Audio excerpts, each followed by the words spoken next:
کہ آج کل عوام میں یہ لباس بڑا عام ہو چکا ہے، خصوصاً نوجوان زیادہ پہنتے ہیں یہ لباس، پینٹ شرٹ جس کے اوپر تصویریں بنی ہوئی ہوتی ہیں، جاندار کی تصویر ہوتی ہے۔ اگر ایسا کپڑا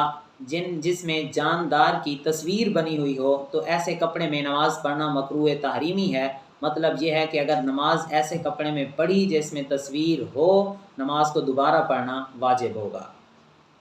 مفتی امجد علی اعظمی علیہ الرحمہ بہار شریعت میں لکھتے ہیں کہ ایسا کپڑا جس کے اوپر تصویر بنی ہوئی ہو، ایسے کپڑے میں نماز پڑھنا مکروہ تحریمی ہے، بلکہ ایسا کپڑا نماز کے علاوہ میں بھی نہیں پہننا چاہیے، جائز نہیں ہے۔ اگر نماز پڑھنے والا ہو، نمازی نماز پڑھ رہا ہو، اس کے اوپر تصویر ہو، یعنی چھت کے اوپر یا تصویر لٹکی ہوئی ہو، یا اس کے سامنے تصویر ہو، یا محل سجود میں تصویر ہو، یعنی جہاں سجدہ واقع ہونا ہے، جہاں سجدہ کرنا ہے، اگر نمازی کے دائیں سائڈ پہ یا بائیں طرف تصویر ہے تو ان حالتوں میں بھی نماز مکروہ تحریمی ہے، نماز کو دوبارہ پڑھنا واجب ہوگا۔ یہ آج کل مسئلہ عام ہوتا جا رہا